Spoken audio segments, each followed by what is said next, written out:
Welcome to The Lock Shop with Nielson and Hustler, powered by Coolbet Canada.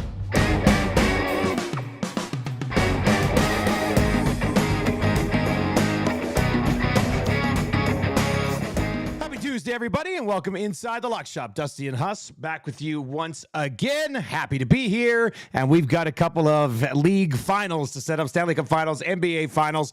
Apologize for no episode on Monday. I had some powering up issues on my desktop computer here. We got it taken care of, and we are back to go. Speaking of being back, the kid's back. Hus, you feeling it right now or what? I'm feeling a lot more than I was last week. As I've said this, and I owned it with the play of the day on Friday, I was in glacier mode, ice cold, and slowly moving through round 3. Honestly, in the last 3 years of doing this, like tracking it, I have not gone through a cold spell like I've been for the last week and a half. So to go 2 for 2 last night, to finally get one of these damn hockey games right, and to get on the right side of the NBA game was exactly what I needed on a Monday, especially after feeling guilty that my horrible aura of picks may have in fact mushed your computer yesterday.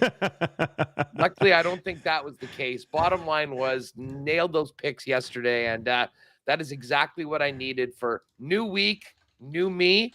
And now we've got 2 new series to get going before we focus 24/7 on football, Dusty. And to be honest, that's what I'm really here for.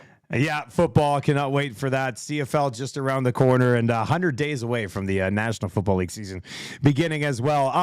Hus, just quickly on Monday night, I mean, congratulations on going 2 for 2. I had the Jimmy Butler 28 points as the play of the day. It pushed, so not technically a loss, but not a win, but not a horrible way to start the week.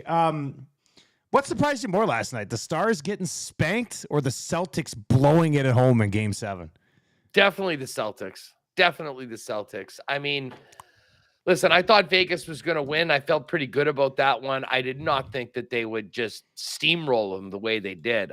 Although, to be honest, as a guy that's not a big fan of Jamie Benn, I love the fact that the 2 games they won in the series were the 2 games that he was suspended, and he came back just in time for his team to get blown out of the playoffs on home ice when he was supposed to be a big difference maker coming back.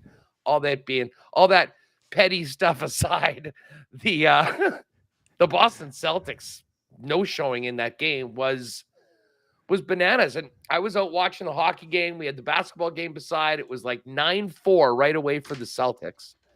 I'm like, okay, well, and again, I'm just thinking about this in terms of Heat plus 7.5. Can they keep it close? 10 minutes later, they were up by 10 or 12 and literally never looked back. And listen, I know Tatum hurt his ankle or something like that, early on in the rolled game, his ankle. They couldn't shoot. The Heat were having their way. And man, once we got into the late third quarter and into the fourth, that's when I think most people expected one final big push from the Celtics. And they were still within striking distance, right? They were down like 10 around then. Yeah. It's a couple good possessions and a couple of stops. They're right back in it. It never happened. Credit to the Heat, though. I mean, they made the most of their opportunities. Every time they had an opportunity to really stick it to them with a 3 here or there, they dropped them down. Yeah.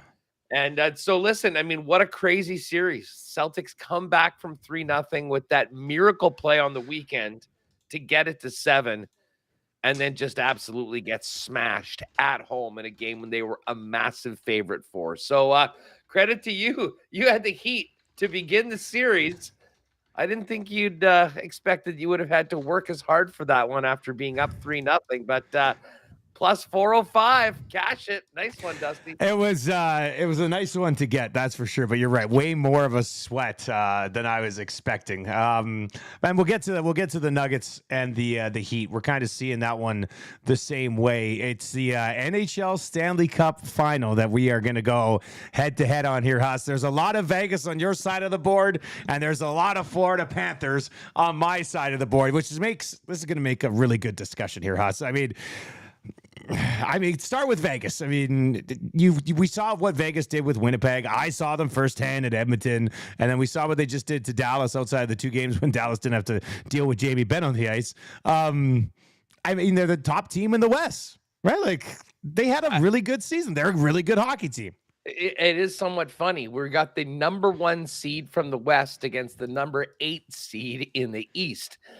And listen, pretty much from the second period of game number 2 against Winnipeg in round 1, I think we've seen Vegas continuing to build to a team that can go all the way and win the 16 games. We've seen a number of guys that weren't even playing earlier on have an impact right now in the series. Will Carrier being one of those guys last night. But there's a couple things. I think Bruce Cassidy is getting so much out of every guy on his team right now. And listen, Paul Maurice has done a great job with Florida, but I think much more of why Florida is here is a little bit of goaltending magic and voodoo from Sergei Bobrovsky. And a few of their top guys have really, really been difference makers, led by Matthew Tkachuk, who people love to hate, but you can't help but respect him with what he's done so far. The thing about Vegas is that it's not all their goaltending, that's for sure. And it's not really 1 or 2 guys. I mean, Marchessault has been phenomenal. So is Jack Eichel. So is Smith. I mean, you can go down the list of different guys that have contributed at particular times. And to me, I think the way Vegas is playing, I think the way that they are constructed from top to bottom, listen, I give them the nod in this series. Now, full credit where credit is due. Panthers have been on an incredible run. I don't know that this long layoff after this last sweep is going to really help them. It's one thing to get a little bit of rest. It's another thing entirely to be off for more than an entire week. And we've seen teams 10 days, buddy. Great runs, and then a long layoff, and then all of a sudden you get to the finals, and all of a sudden that magic isn't quite there. I'm a little surprised that Vegas is as big of a favorite. I thought this would probably be more along the lines of -120, -125. But I do like Vegas to win the series, and I'm picking Vegas. I like this game to finish, this series to finish in 6, which is actually Vegas winning it on the road in South Florida in the 6th game. So, there's a bunch of different ways you can bet that. Vegas -1.5 at +153 is sort of the wager. It wouldn't surprise me if they jumped on them really early and maybe even did it earlier than 6 games. So I'm going to lock that in. And then for an exact pick, which is really interesting. I mean, you've got this +475 is about as low as the numbers are. I mean, there's some big numbers if you can nail the series to the game. But Vegas 4-2 at +475 is going to get a sprinkle as well. But I mean, the main ones are going to be Vegas to win this series and Vegas in 6 or less at +153. I guess I had to be Miami boy now. I mean, not in the NBA finals, spoiler alert, but I got with Miami to get past the Boston Celtics, so I'm going to ride with Florida here. The only hesitation that I have with my pick here is what you said, Hus. I'm a little worried about the layoff, and not from like Tkachuk and Bennett. Those guys will ramp that shit back up. I'm a little worried about Bobrovsky, and if a 10-day layoff kills the juju that he's had going here in these playoffs, because it's been absolutely sensational. If Bobrovsky is even remotely close to what he has done so far in these playoffs, I think the Florida Panthers win the Stanley Cup. I mean, Vegas is a phenomenal team. They're the number 1 seed. I think you can make a case.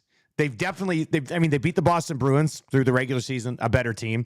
Toronto Maple Leafs maybe on par with Vegas in the regular season, and then the Carolina Hurricanes had basically the same type of season as the Vegas Golden Knights, and they beat them all. And the only one that was a sweat was Boston, and it was in the sweat when they went to Bobrovsky. They took care of business the rest of the way. So, I mean, they've beaten good team after great team after great team after great team.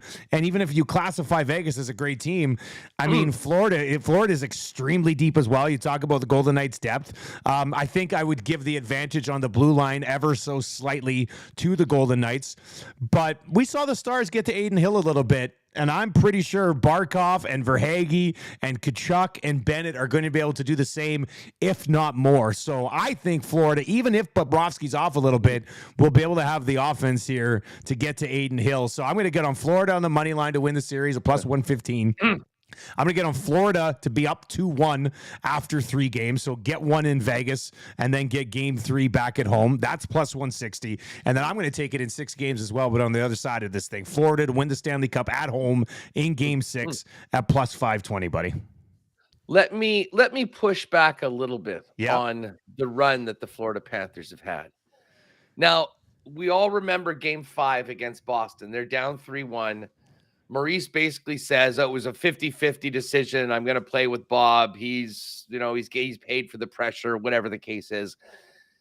And there's that breakaway with 5 seconds left in the game, clear cut from center. Brad Marchand could have iced the Panthers and sent them packing.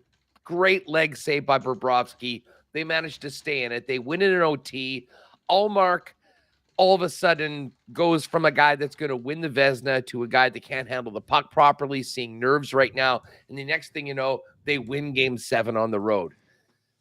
Full marks for that. You beat a historically great team. You did it coming from behind 3-1, and the magic all started happening. I'm not sure that if we're talking about playoff hockey, that we can consider the Toronto Maple Leafs a great team. They certainly didn't look like it in that series. And I'll say this about Carolina, as well coached they are and as ferocious and tenacious of a team that they are. Listen, Bobrovsky put up a 980 in that series. I know they swept them and it went through, but to me, that was really, really close against a team that I don't think is well-rounded as Vegas right now. And I don't think they have the firepower right now. Listen, if Bobrovsky has a 980 in this series, they're winning the Stanley Cup. I will grant that. But I'm not sure that can happen. And I'll tell you what, let's talk about who Vegas has beaten. Listen, they took a good punch from Winnipeg early in the series and then absolutely commanded the rest of the way.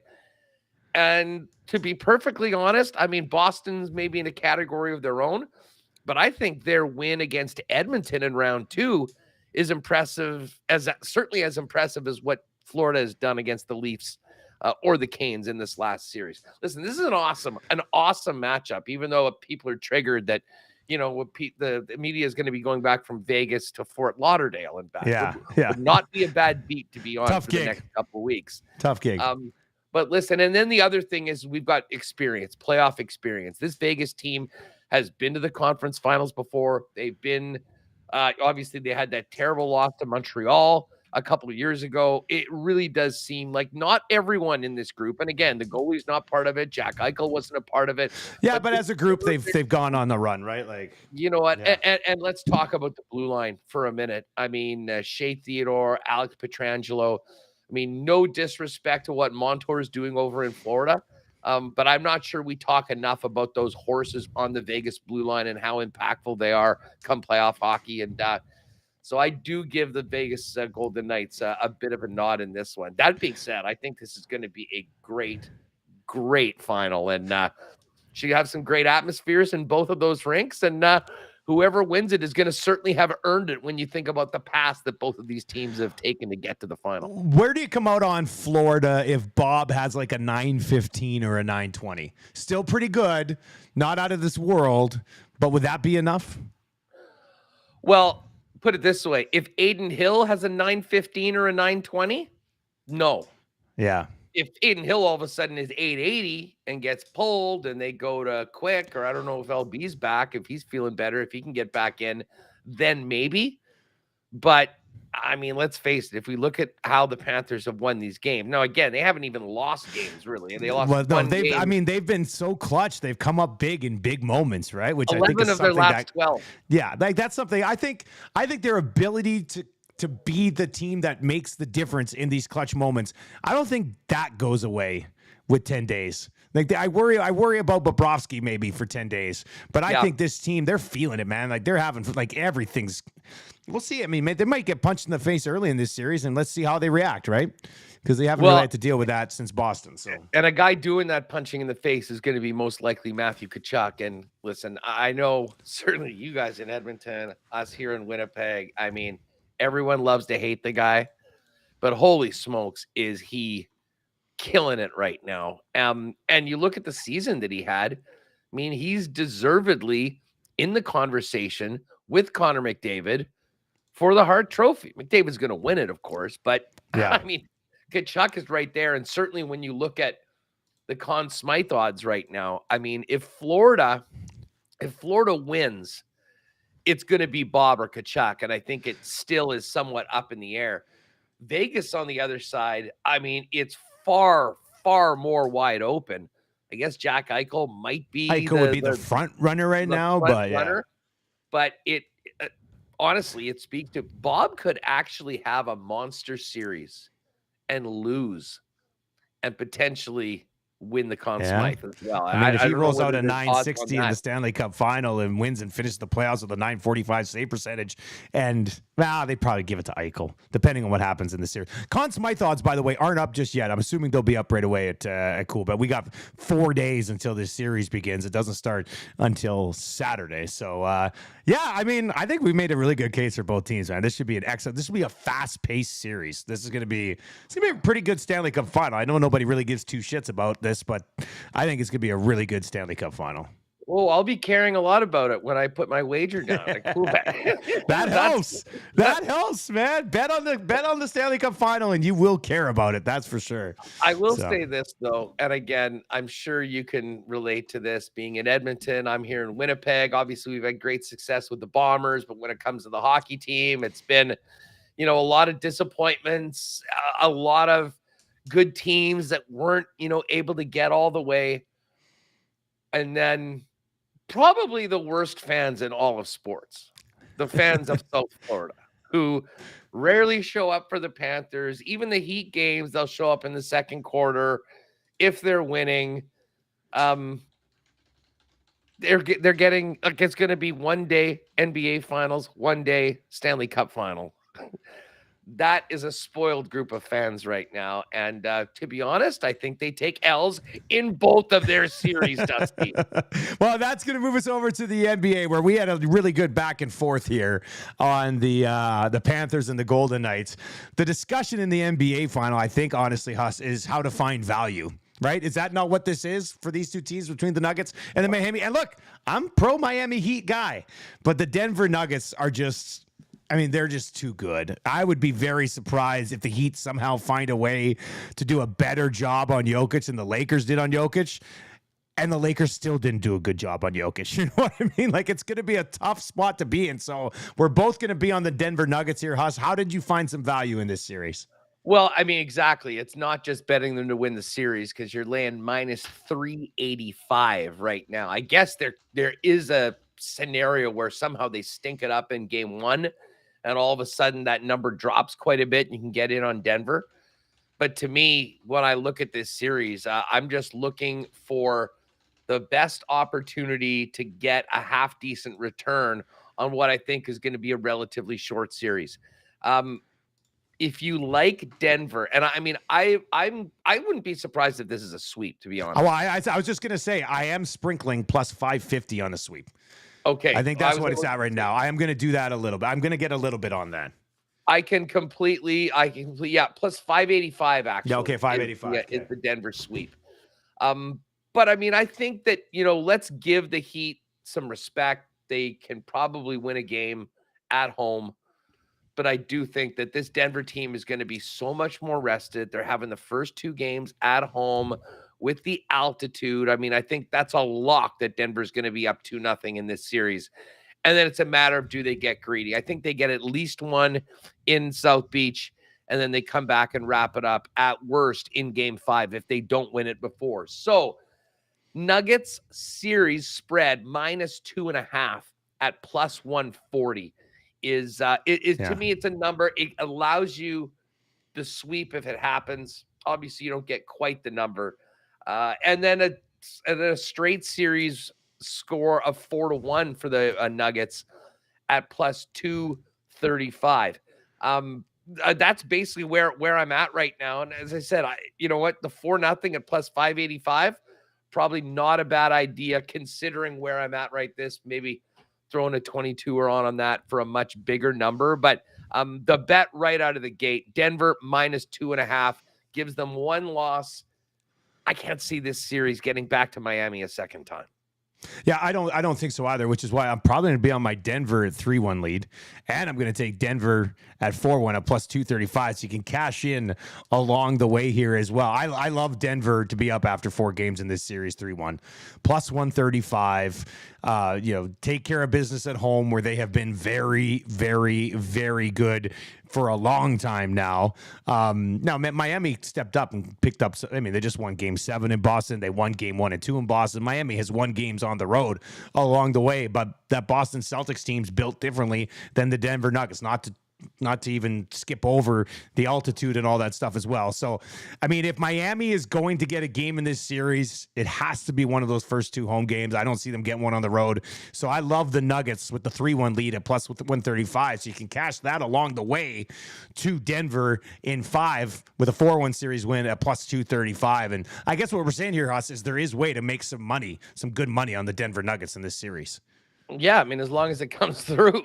Yeah. Listen, if you probably thought that same thing about the Celtics last round. But I don't know. Like, I don't think they would have. Like, the Celtics barely. You were the one guy, dude. Yeah. You were the one guy. Listen, you nailed that. You came out, picked the Heat right from the get-go at plus 405. I mean, they were a bigger underdog in that series against Boston than the Heat are right now in this championship series against the Nuggets. Yeah, well, even like Game 1, the Game 1 spread's 8.5, which is the same number that was for the Heat as underdogs against the Celtics. So I don't know if people are putting the Celtics on the same pedestal as the Denver Nuggets, but if that's the case, it's completely wrong. I mean, nothing against the Boston Celtics, but they are not Jokic and Jamal Murray.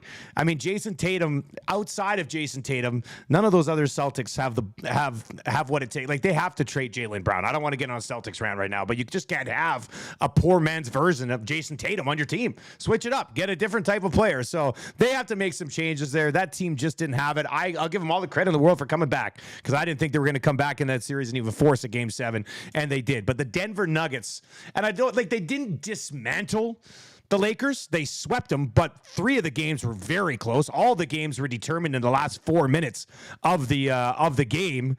And the Lakers were a team that had the best record in the league after they made their trade. So that was the fact that what they did to the Lakers makes it highly unlikely. I think the Miami Heat are getting 2 games here. So Denver up, in 5 at plus 235 and have a 3-1 lead after 4 games at plus 135. That's really good numbers. Was Denver was the 1 seed in the West? Yes. How bizarre is that? 1 seed versus an 8 seed from Florida in both the NHL and the NBA finals. Well, Boston became the first city ever to lose 2 Game 7s. Two Boston teams lost Game 7 to 2 Miami teams, right? So at home. Yeah. Jokic is like minus 3 something to win the MVP. The only other guy who could take it from him will be Jamal Murray, averaging like 34 or 35 a game in this series. That's not going to happen. Jokic is going to get that done. So he's 9-1? 9-1. Jamal's 9-1. Oh yeah, Jamal's 9-1. Yeah. Joker's minus 312. Yeah. And essentially, it's like to win the series, it's minus 385. You're probably better off if you just want to bet the Nuggets to win the series. You're probably better off just betting Joker at minus 312 to win MVP than the Nuggets to win at minus 385. 100%. Because it's hard to imagine a scenario that the Nuggets win and Joker isn't the MVP, especially considering he got snubbed for the regular award. And all these people that never watched the Nuggets are like, oh, maybe we missed the boat on that one. Yeah. I wonder what the number would be. Probably still not even that good, but Jokic, Nuggets win, Jokic MVP, Jokic averages a triple-double in this series. I wonder what that would be. Like, I'm trying to think of a way to make money off Jokic, and I mean, he very well could average a triple-double in this series. That's for sure. Well, I mean, he might even do a triple-double every single game. Like, didn't Jamal go for like 32 a game in the last round? well, he had a couple huge games, right? So yeah, that helped bump it up. But yeah, he was awesome. I mean, both those guys, when it was closing time, those guys stepped up and they were absolutely terrific. So, it's interesting because, fresh blood here in the NBA final, right? But if it's fresh blood and it's a Nuggets like sweeper in 5, it's not gonna be great for the league. I saw this on Twitter. The 2023 NBA finals will be just the 4th finals since 1979 to not feature one of these 8 players. These 8 players have played in every single NBA final except 3 heading into this year from 1979. Michael, Magic, Larry, Shaq, Tim Duncan, Kobe, LeBron, or Steph. Only 3 times since 1979 has an NBA final not included one of those 8 players. So we're going to get that. But Jokic is putting himself on the level with some of those guys if he can deliver a title, right? So, hey, yeah. He's the best player right now in the NBA. Yeah. No, it's not even debatable. So he is the guy right now at the level that he's playing. He's number 1. He and his team deserve to be there. We got Canadian Jamal Murray. A great story for him after that injury, missing all that time, coming back to the level that he's at right now. And listen, the Heat have been a great story too. I mean, they're in 8th seed, like the roller coaster that they've been through.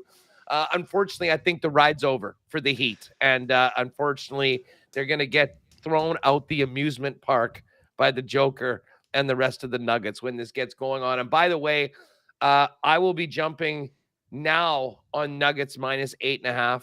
I have a feeling by the time we get to game day, I think that's probably 9.5 or maybe 10. Just thinking about what the Heat had to do to get here, how fresh, prepared, and ready the Nuggets are, and playing at home. I'm not sure that game 1 is close at all. Yeah, no, that's a really good point here to wrap up this episode, previewing the Stanley Cup and the NBA Finals. Hus, we'll be talking golf tomorrow, buddy. I look forward to that. That should be a good one. The Memorial Tournament, hopefully that's one place I'd love to get a win. I had a couple earlier. You've had a nice year so far, but there's nothing better for the account than hitting a golf winner. So we will definitely make that happen. And by the way, when we talk about this more, certainly heading into next week and opening weekend in the Canadian Football League. But there's more futures coming by the day. A whole bunch of interesting rushing, receiving props for some of your favorite players. Bomber fans seeing some pretty good numbers out there right now.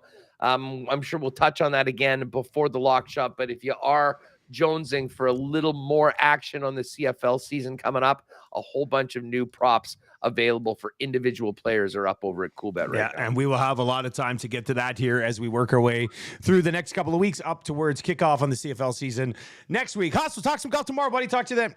Later, dude.